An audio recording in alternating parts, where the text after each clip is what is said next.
Najib Telma, des actualités uniques, dynamiques et renversantes dans le journal TV. Batimax, le partenaire des bons plans. Batimax, la qualité au meilleur prix. Vous présente Nivava.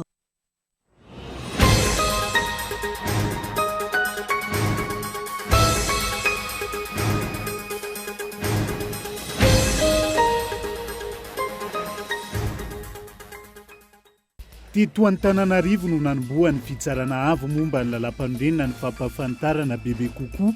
Ny andraikitra sahaniny izy ireo mbola hitoy amin'ireo faritra rehetra manerana nosy zany aorian'izay. Teboka maro no iandrasana farazavana isorohan'ireo fanakianana mahazo ty androm-panjakana ity ho ireo mpanao politika nandray anjara. Miankina tanteraka amin'ny lisitra avy amin'ny oniversite ny fandrindrana ny fanomezana ny vatsim-pianaran'ny mpianatra.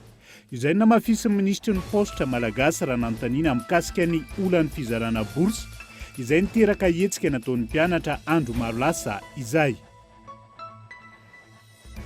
Eto Antananarivo avokoa no miasa ny Antsasamanila maheriny ireo mpisolo vava amin'izao fotoana izao. Vokatra io faritra maro no tsy manana mpisolo vava na zo fototry ny olom-pirenena aza ny ho arovana amin'ny lafin'ny fitsarana. Miaiky ny ho lavitry ny mpisolo vava fa maro ny tsindry. Ary tsy mety foana ny kolikoly eny anivon'ny fitsarana. Voasambotry ny zandary tao amin'ny Borigady nandilamena ny lehilahy iray voalaza fa mpanao ody fity.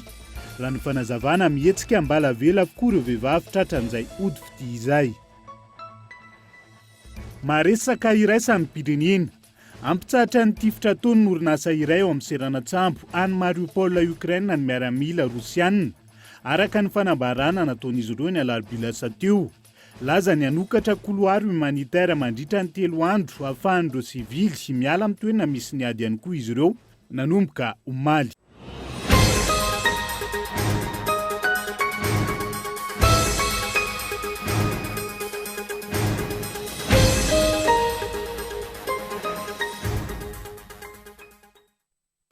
Manatitra ny araba tombo kilasy tombo vavy tonga soa indray atao anatin'ny fotoanan'ny fampalalamba avao amin'ny fiteny malagasy amin'ity ala ity.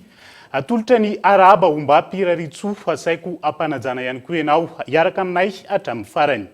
Fa teto Antananarivo no nanomboan'ny fitsarana avo momba lalam-panorenana ny fampahafantarana bebe kokoa ny andraikitra sahan'izy ireo tamin'ity androany ity. Mbola hitoy amin'ireo faritra rehetra manerana nosy zany aorian'izay. Teboka maro no iandrasana fanazavana isorohan'ireo fanakianana mahazo ty androm-panjakana ity ho ireo mpanao politika nandray anjara. Gaeton Andriatsilavo. Manoloana ny tsy fahafantaran'ny olona ny tena anjarandraikitra sy ny fomba fiasan'ny ACC na ny fitsarana avo momba ny lalam-panorenana eo amin'ny raharaham-pirenena, ny fiatrehana sy ny famoahana voka-pifidianana eto amin'ny tany sy ny firenena, no tanterana androany ny varavarana misokatra entina ampahafantarana ny ACC. Teboka maro no mila jerena akaiky raha ny fifidianana no resahana hoy ireo mpanao politika namaly ny antso nanatrika io fampahafantarana nataon'ny ACC io. Isan'izany ny famerana ny vola ampiasaina amin'ny fifidianana, ny fomba nampiasana ny bileta tokana, ny feim-potoana ahafahana mametraka fitoriana mahakasika ny fifidianana, iny anivo ny ACC sy ny maro hafa. Tsy tokony ho asarotana ny lalàna eto amintsika. Raha tsy ilaza afa-tsy ny feim-potoana ahafahana mametraka fitoriana, iny anivo ny ACC raha ny fanazavana hatrany. Toko hoe asaroton'ny fanjakana mafy mihitsy ny lalàna izay misy fa tsy ny fanjakana mafanjakana azy zany izay sarotra be ny tanterahana azy. Ohatra tsy eken'ny ACC zao ny hoe ny preuve sonore sy ny vidéo fa tsy maintsy PV na huissier fa firy ny huissier ta Madagasikara. Raha any ambadiky madiry valo any ve le olona dia huissier izy no alainy nefa roa fitopilorany tsy maintsy tonga aty amin'ny ACC aty Antananarivo ny fitoriana. Zany ve dia tsy fampitenena fitenena hoe ka lalàna napetraka reo io. Zay zany le manahirana be vao mamaly ohatry zay fitoram-panjakana dia tsisy dikan'izany atele io raha zay. Aorin'ny eto Antananarivo hotohizana manerana ny faritra rehetra eto Madagasikara ity fampahafantarana momba ny fitsarana avo momba lalam-panorenana iarahana amin'ireo mpikambana ao amin'ity. Antenaina fa ena aorin'izay ny fanakianana mahazo ity androm-panjakana ity. Ahaky ny fanazavany filohan'ny ACC teo moa zany dia hanao ezaka ry zareo ampahafantatra amin'ity indray mitoraka ity hatrany amin'ny 3 ny faritra 3 eto amintsika hanazava ny pitsopitsony fanao amin'ny fifidianana toy izao ka rehetrarehetina zany fa mba hazavazava kokoa amin'ny olona ny fomba fiasan'ny ACC ary mba hiena kokoa zany ny fanakanana mahazo an'io androm-panjakana iray io. Antoka iray mampisy filaminana eto amin'ny tany sy ny firenena ny fampianana ny lalàna ny tsakany sy andavany, indrindra ireo lalàna mahakasika ny fifidianana. Manamafy io fametrahana filaminana io ihany koa ny fahafantaran'ny mponina sy ireo antoko na fikambanana samihafa ny andraikitry ny androm-panjakana voakasika mivantana amin'ny fifidianana. Isan'izany ohatra ny Sony izay nilaza fa iroso amin'ny fampahafantarana ny andraikitry izy ireo, tahaka ity nataon'ny fitarana avo momba ny lalam-panorenana ity ihany koa.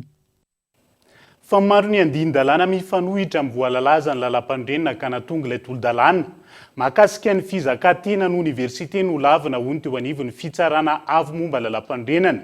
Tsy marina ny filazana fa mifanohitra ny didina voaka ny taona 2024 mahakasika io tolo-dalàna io sy ny didina voaka ny taona 2024 raha ny fanazavana Atranigaeton Andriatsilavo.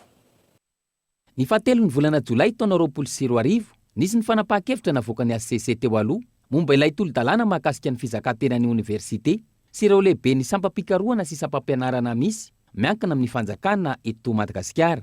Ny fahasivy ny volana Febroary 2024 no nivoaka ny fanapahan-kevitry ny ACC ankehitriny izay voalaza fa mifanipaka amin'ny voalazan'ny ACC teo aloha ka mahatonga ny olana miseho eo amin'ny ACC sy ny CSS.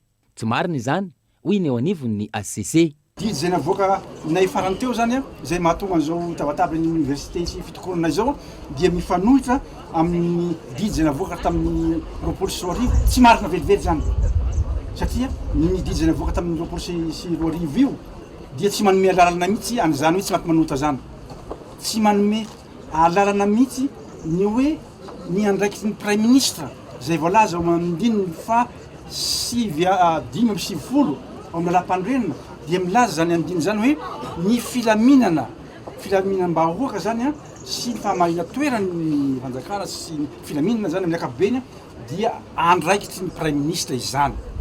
Andraikitry prime ministre. Ity lalàna vaovao zay anomezanareo itsiny ity dia milaza fa ny président ny université dia manana fahefana manokana sy goavana exceptionnel zay filazany azy amin'ny fiandronana filaminana. Izany dia manitsakitsaka ny andininy fa 5.20 zay milaza fa ny prime ministre ihany manazana fahefana zany. Mazava-bengy izany. Fizakantena amin'ny fitantanam-bola, ny fikirakirana ireo antotan-taratasy ary indrindra eo amin'ny lafin'ny fikarohana no isan'ny takiny ireo mpampianatra. Rehefa ny volam-panjakana, volam-bahoaka no kirakiraina, tsy maintsy manaraka ny fitsipiky ny comptabilité publique ho iatrany ny voalohan'ny ACC. Nany ACC nandrehetra zay lazaina fa mahaleo tena dia tsy maintsy mampiasa ny comptabilité publique amin'ity lalàna zay lazay zareo amin'izao fotoana ity dia milaza zany zareo tsy manaraka an'io fa zay tiany zareo anaovana azy ohatra ny épicerie sanatiny zany na ohatra ihany dia ny comptable fantatrareo fa ny comptable dia manana andraikitra manokana responsabilité personnelle sy amin'ny ara-bola pécuniaire nefa dia amin'ny lalàna io dia milaza hoe ny comptable afaka manao délégation manendro sous comptable. Tsy fanao zany amin'ny comptabilité publique, tsy fanao zany. Zany dodolo ny antony nandavanay ty lalàna vaovao ity tsara ho fantatry ny be sy ny maro zany zavatra zany fa satria zavatra diso manko no tantaraina etsero zany tantaraina ny tompona andraikitra ambony any amin'ny ministère. Maro ny andinin-dalàna mifanohitra amin'ny lalam-panorenana anatin'io tolo-dalàna ny fizakantenan'ny université io ka nahatonga azy no lavina. Tsy tokony hisy ny fanjakana anaty fanjakana raha ny fanazavana hatrany. Hatreto aloha samy manana ny fomba fanazavany mahakasika io tolo-dalàna io na ny ACC na ny CSS ka mahatonga ny tady hienjan-droa ankehitriny. Izay zany mahakasika ny fifandroritana eo amin'ny fitsarana avo momba lalam-pandrenana sy ny université iny. Fa efa ho 3 andro androany zao ireo mpiasa ny université Antananarivo no nanao fitokonana ho fitakinana ny karamana izy ireo. Mbola tsy nisy hatreto ny vahaolana maharitra amin'ny famahanany olana etsy ankilan'izay. Nanapa-kevitra ny anatsahatra tanteraka ny asa mandrarany syndicat-ny Croix noho izay tsy fandraisana ny karama izay hatrany fity nokolona.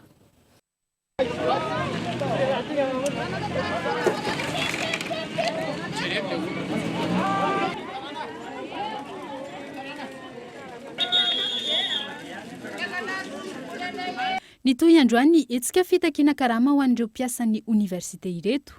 Mbola tsy nisy mahafa-po ny valiteny azo avy amin'ny ministera raha ny fanazavana ka angatahiny ireto farany vahaolana maharitra. Androany maraina, namoaka ireo mpiasa mbola nanohy ny asany tao anatin'ireo birao ireo mpiasan'ny université ireto. nitsahatra tsy misy intsony ny asa eny an-toerana raha tsy mivoaka ny karama. Nitoa tamin'ny fanapahan-dalana sy fandorana kodiarana izany hetsika izany. Ireto farany izay mangataka tsy misy atakandro ireo karama izay mbola tsy azo. Azo lazaina hoe tsisy miaino tokoa arak'izay resaka izay amin'ny antson'ny zatovy hoe misy miaino ve sa tsisy miaino dia hoe tsisy miaino ilay izy. Ka raha ny marina izany misy vaovao ihany enonay hatry ny maly kanefa mbola tsy vahaolana avy hatrany ilay izy. Ny mpandrarahan'ny oniversite izany dia mpandraraha efa ela tokony nandraisa karama mbola tsy nahay karama volana avril hatramin'izao. Noho izany dia vahaolana maharitra sy vahaolana aingana izany ny tadiavina dia ny famoahana ny karama tsy misy atakandro. Izay izany omaly dia nahazo vaovao fa hoe efa voasiny aloha zany le DAE, fa voasiny monsieur le premier ministre zany. Dia monsieur le premier ministre dia avy eo zany ny information azonay dia nakany amin'ny trésor le izy zany dia tokony hoe mandeha poste zany. Dia avy eo mbola mandeha any amin'ny banky, zany hoe mbola lavitra zany ny lalana ka mangataka zany ny PATN université hoe sao dia mba tokony hafainganina le lalana, sao dia misy tokony hodinganina le lalana sa tena tsy azo dinganina mihitsy ve mampatsaka kely zay mahana agence comptable, sao dia any koa misy vahaolana amin'le lalan'le izy lava loatra. Zay tsy mandahan'le hoe mandalo poste fa le izy ela loatra zany no manahirana anay. Etsakilan'izay nilazany teo anivon'ny Croix fa mitsahatra tanteraka ny asa mandrara noho ny fahatarana ny fandraisana karama isam-bolana.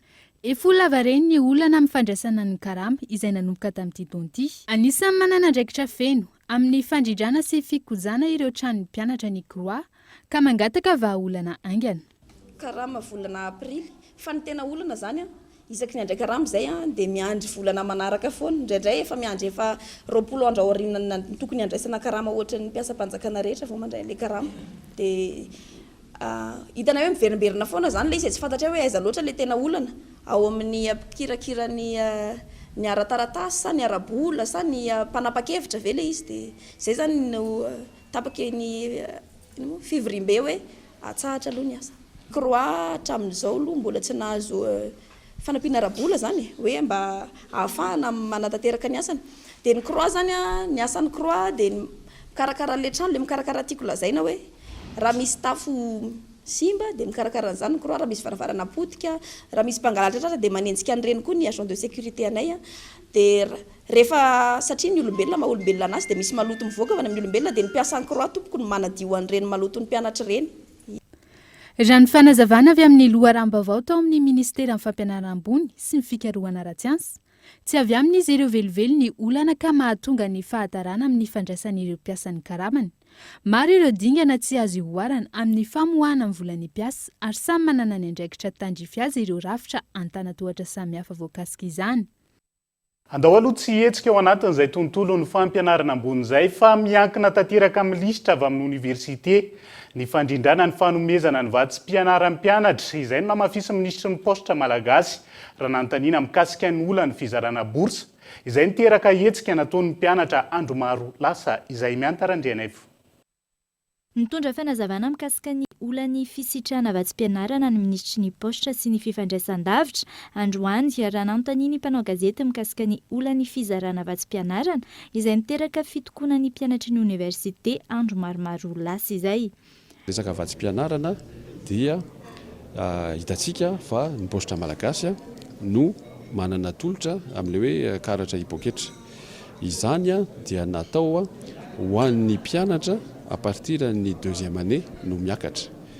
Reny tsy manana olana tsony amintsika amin'ny teny zao tsy mahita olana tsony nareo na amin'ny tamandrotra serasera zany hoe tsy mandeha ny kartanay. 100 000 nisan'ny mpianatra eto Madagasikara. 70 000 nisan'ny karatra efa nizaraina. Ny première année tsy namena karta satria fantatritsika ihany koa eo anivon'ny anjerimanontolo fa ny inscription na ny fisoratana anarana nataony zareo dia efa tara be vao niditra mianatra sy nidina ny listany première année. Dia izany no nahatonga ny hoe satria anao rehefa mena ny carte iny misy ny anaranao eo, misy ny tsarinao eo. Dia ny première année zany tsy nisy an'izay fa tonga dia namena amin'ny alalan'ny postra malagasy ka ny olana tena nisy ary azontsika lazaina eto dia avy any amin'ny lista foana io niainga avy any amin'ny université. Araka izany adingana maromaro no tanterana vao tonga amin'ny fizarana vatsim-pianarana amin'ny alalan'ny karatra avy amin'ny postra malagasy.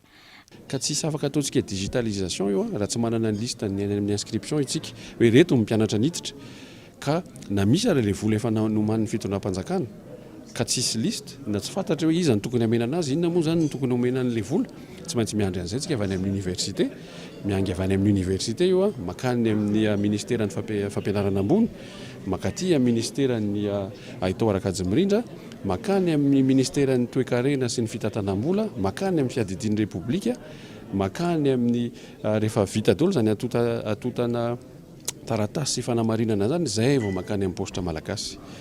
Tiako tenenina hoe efa zany processus zany efa mipetraka ary efa mandeha tsara fa tsisy olana tsony. Piasan'ny tambikarama na karaman'ny personnel administratif et technique reny tsy ao anatin'le digitalisation.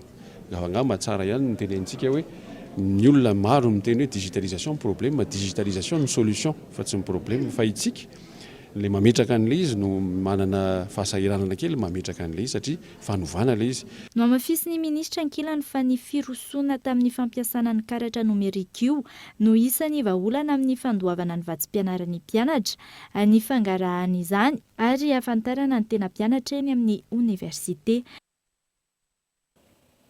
Isitaka kely any vohipeny sy farafangany sika zao lavitra ihany ny lalana iny raha ohatra hoe niainga avy any akato tsika teo fa vetivety ihany nitondrako anareo makany amin'ity vaovao manaraka ity.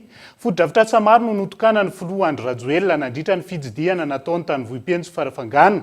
Tsy misy distrika adino ary tsy maintsy misitraka ny foto-drafitrasa avokoa ny faritra rehetra hoy ny filohan'ny repoblika. Ny taona 2026 no nisy lycée namboarina tao Vohipeno ka mitaraina vokatry ny tsy fampin'ny sekoly andehanan'ireo ankizy mianatra ireo ray aman-dreny maro any amin'ny faritra iny. Nambaran'ny filoha fa zava-dehibe ny fampianarana ka izany no antony anaovan'ny fitondrana ankehitriny vaindondra raha ny fananganana sekoly manara-penitra amin'ny faritra rehetra manerana ny nosy. Amin'izao miisa 700 ny sekoly manara-penitra vitan'ny fanjakana. Akoatra ny fitokanana sekoly manara-penitra, nandritra ny fitsidiam-paritra nataon'ny filoha Andry Rajoelina tao amin'ny distrikan'ny Vohipeno sy Farafangana no nitokanany ihany koa fa ny zava-bita ahitana ny lalam-pirenena faha 12 izay mirefy 1.4 kilometatra. Mamakivaky ny tanàna ny Farafangana ny Ampahany. Ny lalana Pavesy Ramsey Lucien Botovasoa mirefy 4.7 sy 300 metatra. Ao Ambohimanarivo Vohipeno, toy ihany koa ny bureau régional ny filaminam-bahoaka ao Farafangana ary ny bureau régional ny asam-panjakana sy ny lalana sosialy. Zava-dehibe afahana mandeha aingana ny ataontsika hoe fampiasana ny teknôlôjia sy ny nomerika amin'izao vaninandro iainantsika izao. Dia ao anatin'izay indrindra dia ny fampiroboroboana ny sehatry ny nomerika no isany tokony atao laharam-pahamehana. Afahana manarina ny toe-karena araka ny fifanalozan-kevitra na raha na hevitra nandritra ny fanamariana ny herinandro ny Eropa androany. Efa miroso tsikelikely amin'izany isika raha toka ny fahalafosan'ny internet no isan'ny sakana tsy roborobon'izay araka ny nambara ministra ny postra sy ny fifandraisan-davitra ary efa andalana ny fametrahana paikady ampianana ny vidin'izay. Sakana tsy ahafahan'ny fidirana amin'ny nomerika iroborobo ny fahalafosan'ny internet teto Madagasikara. Tsy efa miala amin'ny digitalisation nefa isika amin'ny fanafainganana ny fanarenana ny toe-karena. Nambaran'ny ministry ny postra malagasy androany fa andalana ny fijerena vahaolana mikasika izay. Marina fa maneran-tany dia midina ny asaran'ny internet satria betsaka ny mpisehatra amin'ny fifandraisan-davitra manome tolotra. Tonga eto Madagasikara, misy fibre optique tsika eto Madagasikara, misy any Toliara, misy any Faradofay, misy any Toamasina, dia misy ho avy ihany koa any Mahajanga amin'ny herintaona. Ny dikan'izany dia rehefa tonga eto amintsika ilay internet dia mila taritina amin'ny valo lafin'ny nosy. Izany hoe mila mitarika câble fibre optique zany tsika manerana ny Madagasikara. Fantatritsika fa midadasika be Madagasikara ka misy kohany no ahafahantsika zany mitarika an'io internet io manerana ny nosy. Ka io koa io no mahatonga ny saran'ny internet somary lafo eto Madagasikara. Fantatritsika ihany koa fa vitsy ny orinasa manana ny alalana mahavita manao an'izany fitarihana le câble ambany tany zany eto Madagasikara. Ka io moa araka ny tolotra sy ny tinady ihany. Rehefa vitsy no afaka manome an'le tolotra dia miakatra ny sarany. Dia ny tanjon'ny fitondram-panjakana zany dia mitondra ny fanavozana eo anivon'ny lalàna mifehan'ny fifandraisan-davitra ahafahantsika manokatra ny concurrence ny azo lazaina ohatran'izay ahafahan'ny mpisehatra sasany afaka ihany koa miproposer tolotra hafa ahafahantsika mpanjifa misitraka ny vidin'ny marary andresaka internet. Tombony maro eo amin'ny lafiny toe-karena no ateraky ny firoborobony sehatry ny nomerika. Entina anatratrarana ny tanjona amafisina ny fiara-miasa amin'ireo mpiara-mioninantoka ankehitriny. On a travaillé aussi au niveau de justice. Efa nisy ihany ny asa fanohanana amin'ny firosoana amin'ny sehatra nomerika nataona ivondrona Eoropeanina. Isan'izany teo amin'ny fitsarana. Toy izany hatrany izany. Fa tsy izay ihany, amin'ireo sehatra tsy miankina, misy ny laminasa izay apetraka entina hanohanana sehatra rehetra mikasika ny teknôlôjia vaovao. Tanjona amin'izany ny hanohana ireo orinasa misehatra amin'izay mba ahafahana mampiroborobo ny fandraharana ara-nomerika sy ny maro hafa. Aux compétences digitales ou des autres opportunités qui se présenteront. Isan'ny sehatra ampiasana izany ohatra ny sehatry ny fikirakirana sy ny sehatry ny fandoavana hetra. Iray amin'ireo digitalisation napetraka ny hetra.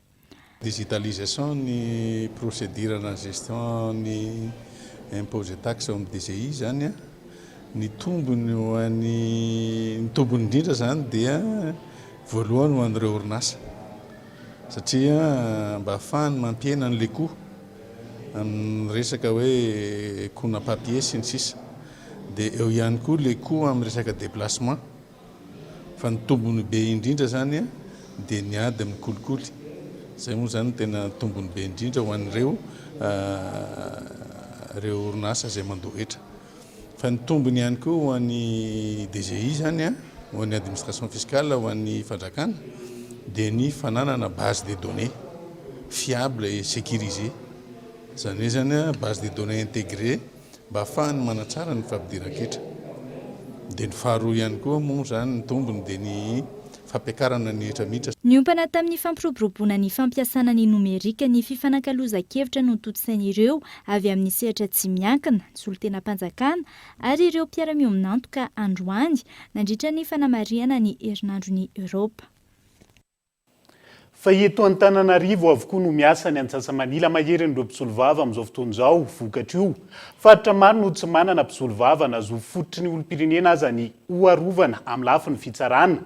Ny haiko no lavitry ny mpisolovava fa maro ny tsindry ary tsy mety foana ny kolikoly eny anivon'ny fitsarana onona saina.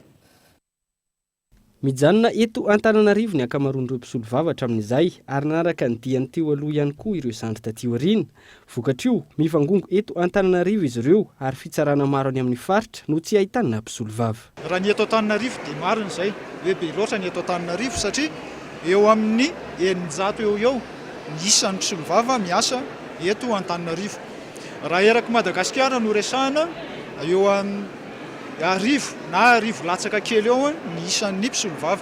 Raha eran'ny Madagasikara no resahana tsy ampy ny mpisolovava satria mbola maro ny fitsarana ambaratonga voalohany tsy misy mpisolovava miasa eny amin'izy ireny na vitsy dia vitsy na ray na roa na telo.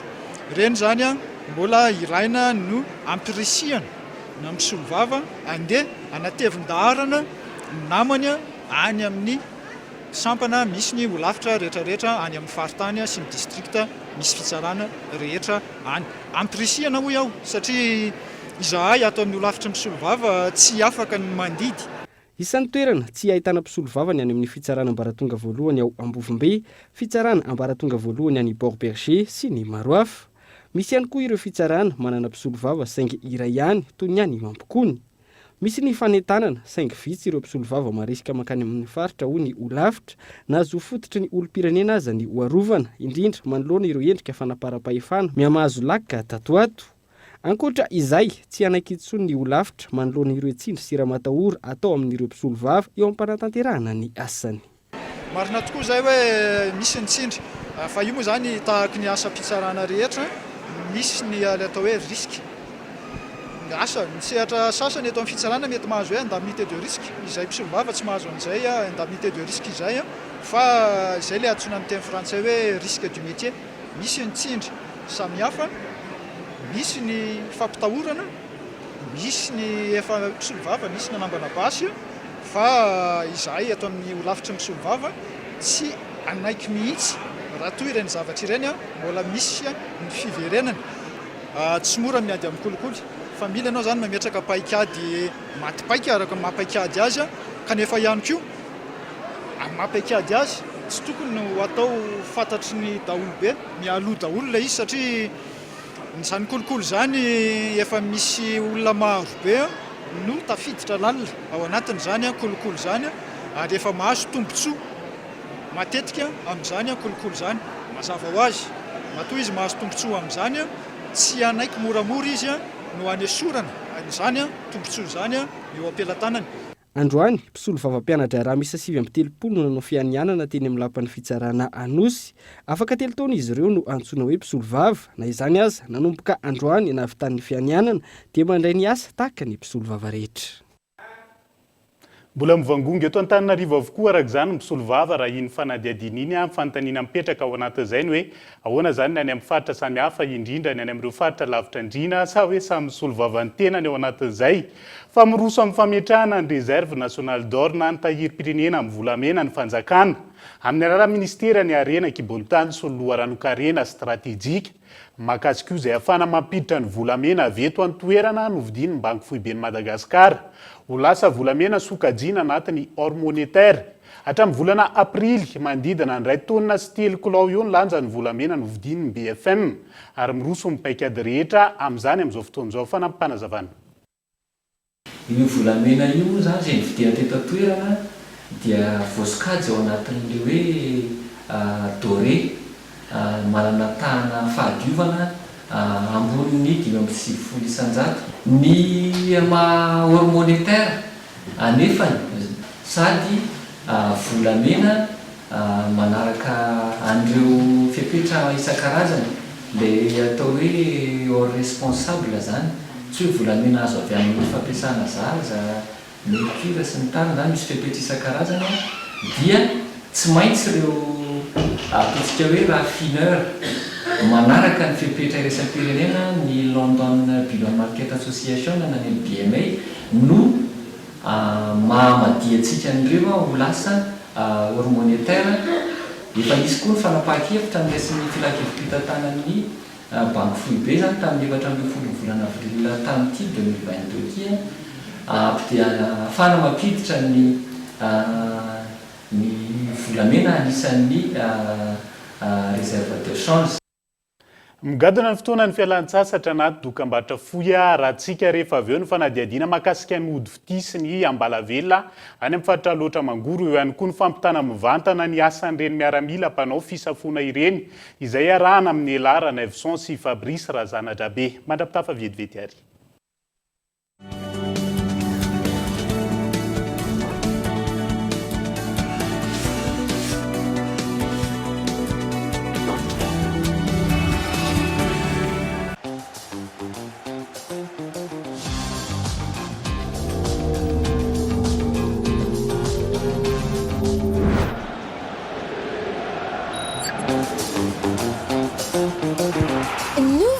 Découvrez l'univers du très haut débit avec la fibre Family Betelma. La fibre à prix léger chez vous à seulement 149 000 arrières par mois. Jusqu'à 300 gigas de data inclus. Études, travail, divertissement en toute sérénité. Testez votre éligibilité en Telma Shop et abonnez-vous.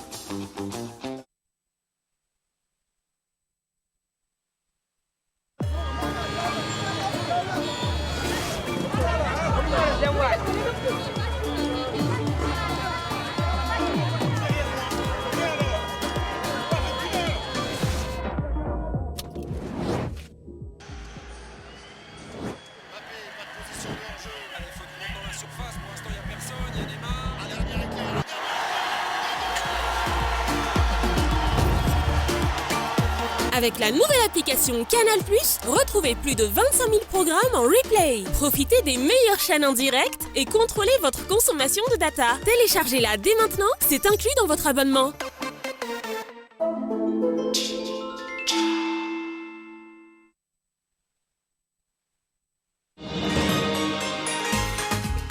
C'est un travail très difficile d'attraper les bébés qui bougent et de changer leur couche en même temps. Avec la couche culotte molle fixe, changer les couches est maintenant très facile. Je la déchire et l'enlève là où je l'attrape et je remonte la nouvelle en un instant. J'emballe la couche et la jette. Moi et mes bébés sommes heureuses. C'est ainsi que se propage le mouvement de bonheur molle fixe. Allez les beaux mamans, essayez la couche culotte pour bébé Molfix. Rejoignez notre mouvement de bonheur. Molfix, grandir heureux.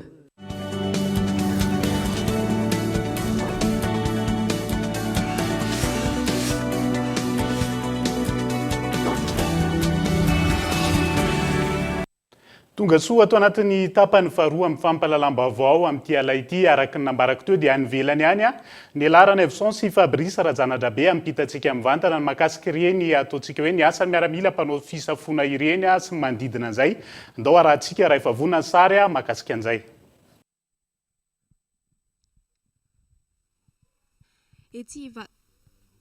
Ety vato no misy anay amin'izao arivariva izao somary nanjakanjaka kely ny resaka tsy fandriampahalemana atao anatin'ny fotoana maromaro izay ety amin'ny K4 no misy anay amin'izao somary mangingina ny tanàna anaty tanàna ihany koa no misy anay satria amin'ity aksaity moa zany no satria amin'ity axe moa zany no misy ny fisafona ataon'ireo premier bataillon parachutiste dia somary irosorosy kely any anaty tanàna antsika mba hijery hoe aiza ho aiza no misy an'zareo amin'izao fotoana izao ny toerana moa zany dia somary maizina satria ao anaty tanàna le izy tsy misy jiro ihany koa manazava ity tanàna ity fa any alohaloha any no misy ireo mpitandro ny filaminana izay manao fisafona amin'ny alina dia iroso any aloha any tsika mba hijery hoe aiza ho aiza izy ireo inona koa no ataon'izy ireo amin'izao ariva izao.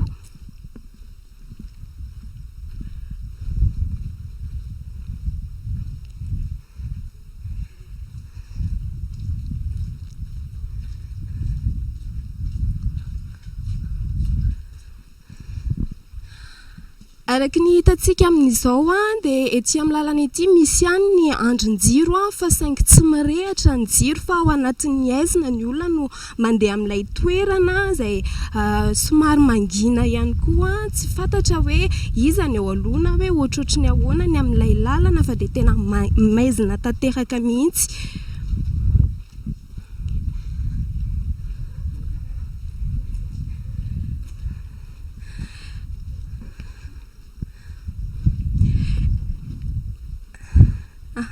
Ireto hitantsika reto zany ny mpitandro ny filaminana izay avao amin'ny premier bataillon parachutiste ety Ivato. Izy ireo no mitandro ny filaminana ety amin'ny K4 amin'izao ariva izao ary anantona ny tompon'andraikitra itsika iresadresaka kely ilazalaza ny zavatra ataon'izy ireo amin'izao ariva izao.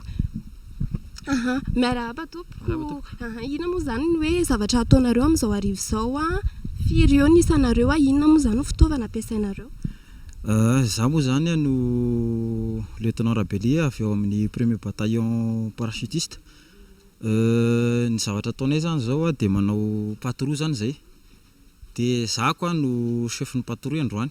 Zany hoe ny patrouille zany dia efa anatin'ny inty missionnay mpitandro ny filaminana mampitandro filaminana anay. Dia zay no ataonay amin'ity toerana ity zany amin'ny toerana mangingina. Zany hoe zay zany misy eo amin'ny anaky sivy eo dia misy adjoint ko anankiray adjudant chef dia ny ambin'izay zany miaramila andarana. Inona mampatonga le misafidy aty anaty tanàna fa tsy any amin'ny arabe no misy anareo? Ny mahatonga anay misafidy le aty anaty tanàna zany satria aty amin'ity toerana mangina ity zany no mety ahitana zay resaka tsy fandriampahalemana zay. Dia zay mihitsy no mahatonga anay mitsofoka aty anaty tanàna aty zay amin'le toerana mangingina reny manko mety andalovan'le fahavalo. Dia zay no mahatonga anay mitsofoka aty amin'ny toerana mangingina aty mihitsy. Misy fisavana ve ataonareo amin'ireo olona rehefa somary arivariva sa hoe ohatrohatry ny ahoana ny ataonareo? Tsy misy fisavana no ataonay raha hoe tsy misy fisavana mihitsy ny ataonay tompoko. Fa le olona mandalo ohatra hoe amin'ny 20 alina reny no tsy maintsy hojerevana ny momba anazy hoe inona no ataonay aty tsy maintsy anontany iny izy zany hoe inona no ataon'zareo aty amin'ity andro efa tokony tsy andehanana intsony zany. Dia zay no antaninay. Ankoatra anareo mety misy patrouille hafa ve amina toerana? Misy ka, misy. Ny rehetrarehetra moa zany ny force maromaro manao le patrouille ao anatin'izay ny miaramila, ny gendarmerie dia ao ihany koa ny police nationale. mety misy laharana ve azahoananareo raha ohatra ka hoe misy trangan-javatra etỳ manodidina aty nefa nareo efa somary lasa alavidavitra dia mety hoe misy numéro azahoananareo ve? Misy numéro afaka azahoananay tsara mihitsy tompoko. Numéro flotanay zany le izy dia afaka mahazo anay daholo mihitsy ny olona izay tokony antso anay. Firy le numéro flotte azahoananareo dia ny faritra aiza no tokony hoe miantso anareo sany ny olona mponiny ny Vato Raimantolo afaka miantso anareo rehefa manao patrouille amin'ny aloatra izao nareo? Ny afaka miantso anay direct mihitsy zany ny mponina rehetrarehetra zany amin'izay numéro flotanay zay dia afaka miantso ny rehetrarehetra. Dia mety hoe maharitra hafiriana mandra-paraina ny andro ve nareo no manao an'ilay fisafoana sa hoe misy lera le? Mandra-paraina ny andro mihitsy zany zay no manao an'ilay resaka fisafoana amin'ny alina io dia raha tsy any hoany amin'ny 4 maraina no zay vao miverina anaty toby indray. Dia izay no azonay natolotra taminareo tamin'ity arivariva ity amin'izao dia averinay any amin'ny Rivo Richard anohizany ny fampahalalam-baovao ary. Fampitana mivantana inona rahantsika iny ankasitrahana feno ny alarana Evson sy Fabrice raha zanatra be ilay pakasary ambadika iny ataontsika hoe fampitana mivantana nafahantsika ny atokantrano miaina ny zava-misy marina makasika an'izay hoe ataontsika hoe tsy fampiny jiro sy ny tsy fandriam-pahalemana eny anivo ny fiarahamonina izay fa io ihany koa ny andraikitra reny ataontsika hoe miaramila mpanao fisafoana sy ny maro hafa izay. Fa hifantoka amin'ny toedra raha misy eny anivo ny antenimera-pirenena ankabeny ny fandarina Ankitsipoa eto amin'ny fitalavitra kolo anio aorian'ny fampahalalam-baovao. Hifampitana anatin'ny ady hevitra sy ny fifanankalozan-kevitra anatin'izay ny solom-bavim-bahoaka amin'ny Marolambo Randriana Solo Augustin sy ny sekretera jeneraly ny Antoko Trikafo Rabevahiny Elia ny ampahan'izay.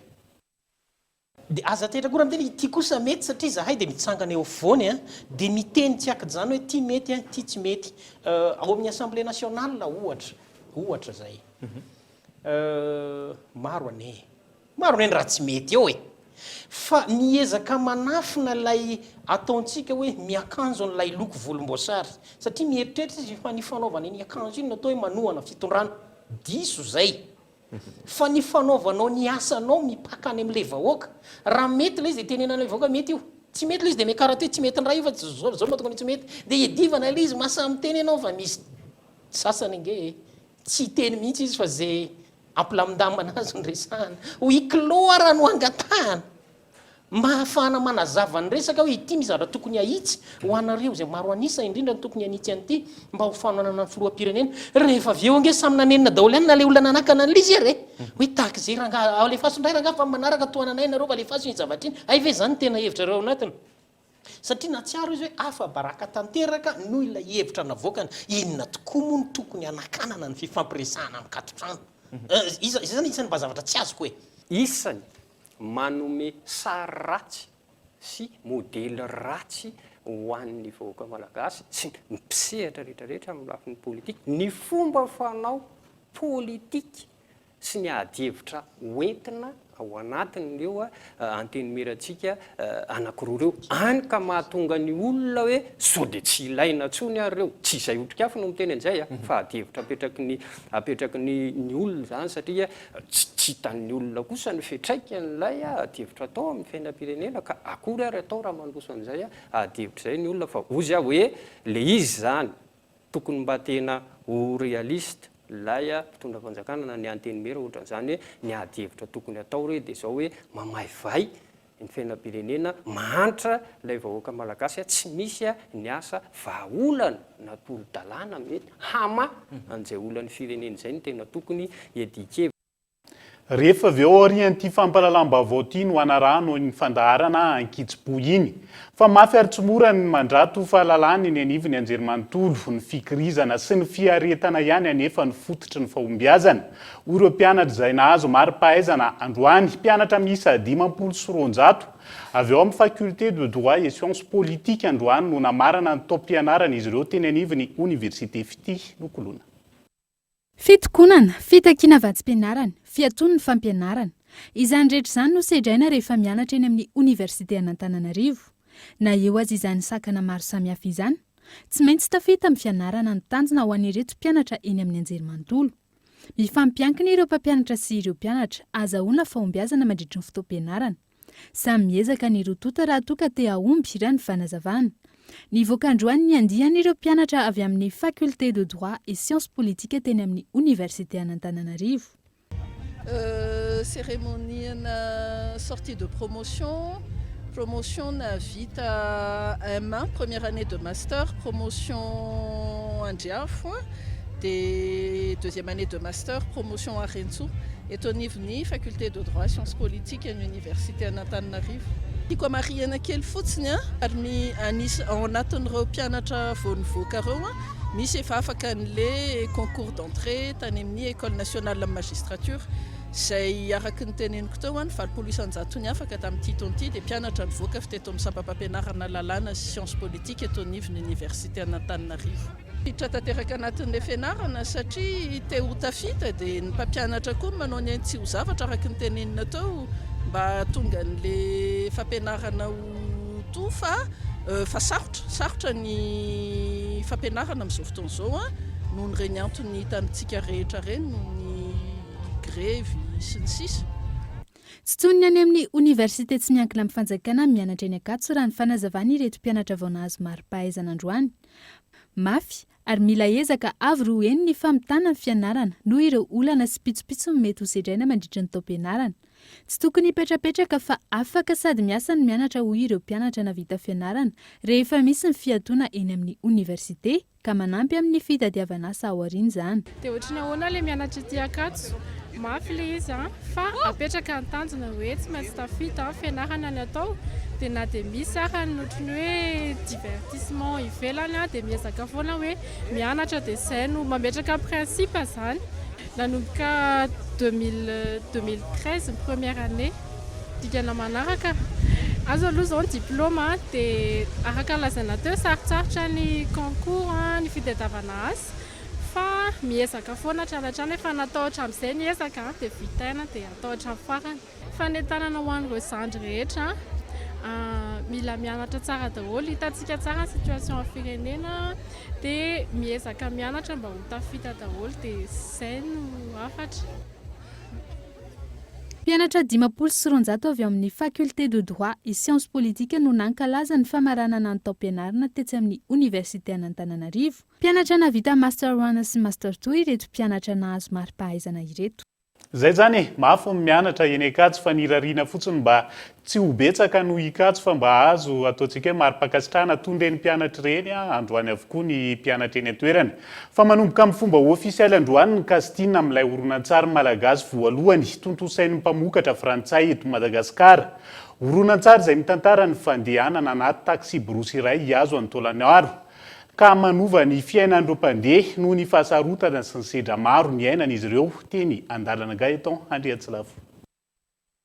Andao, io ilay lohateny horonan-tsary malagasy voalohany tontosain'ny mpamokatra na producteur frantsay eto Madagasikara. Atao malagasy avokoa ny 700 n'ireo mpandray anjara amin'ny horonan-tsary io ary vahiny 200 ambiny.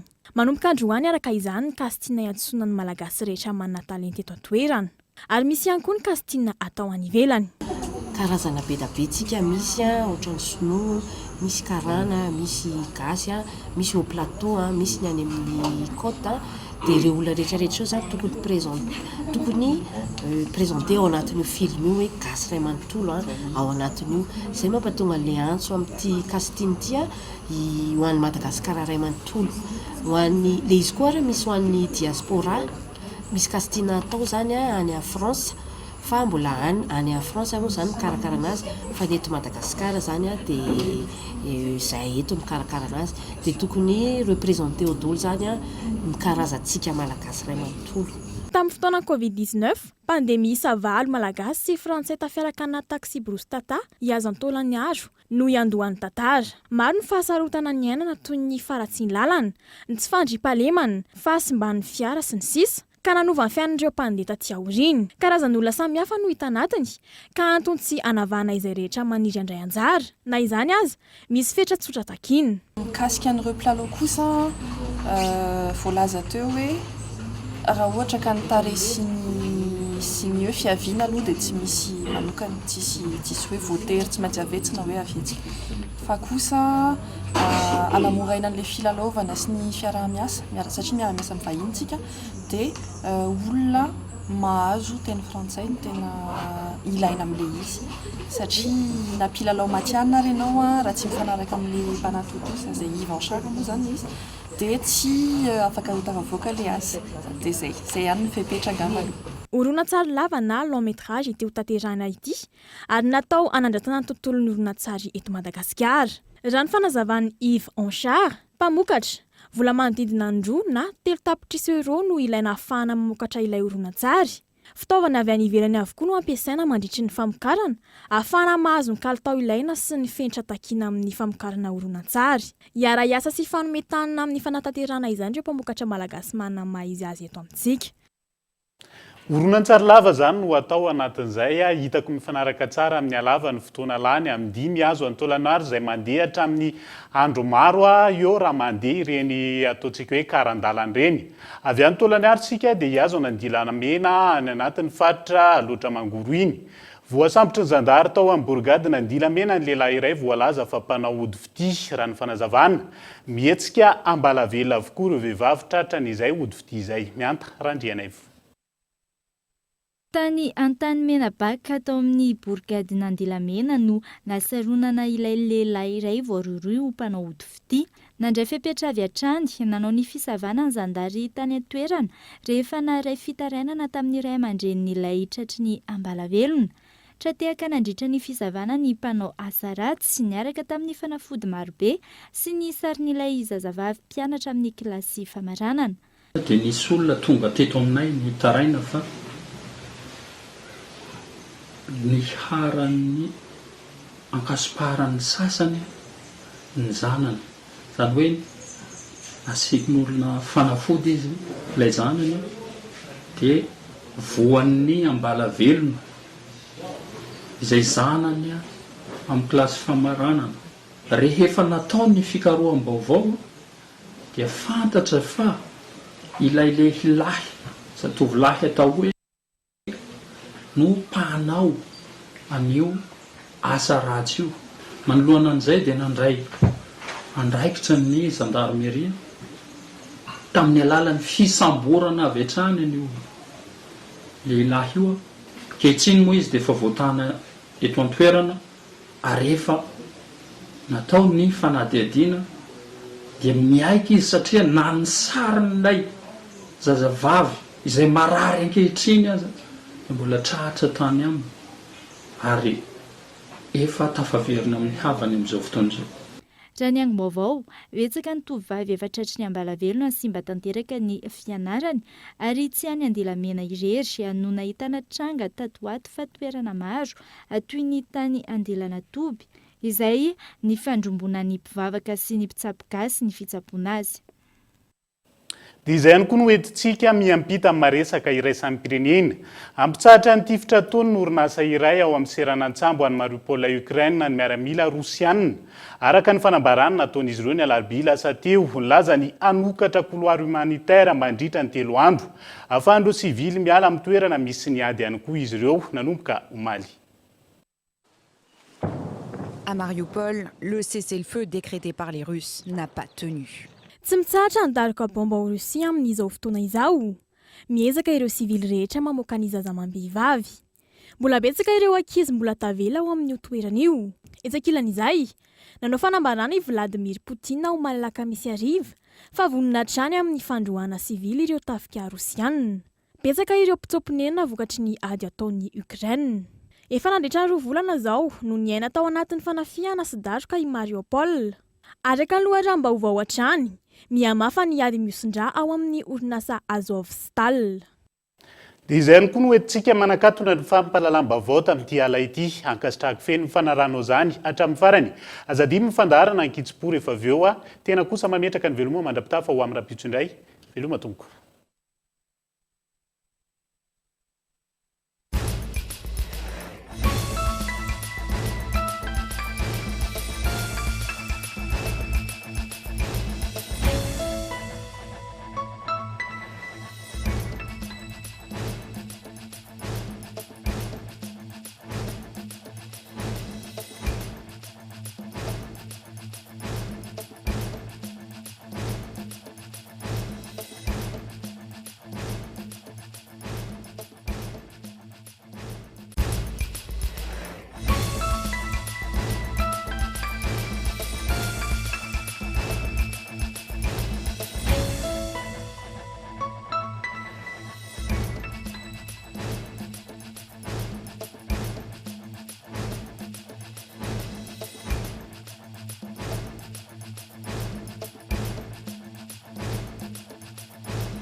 Batimax, le partenaire des bons plans. Batimax, la qualité au meilleur prix. Vous a présenté Nivavo. 5G Bethelma, des actualités uniques, dynamiques et renversantes dans le journal TV.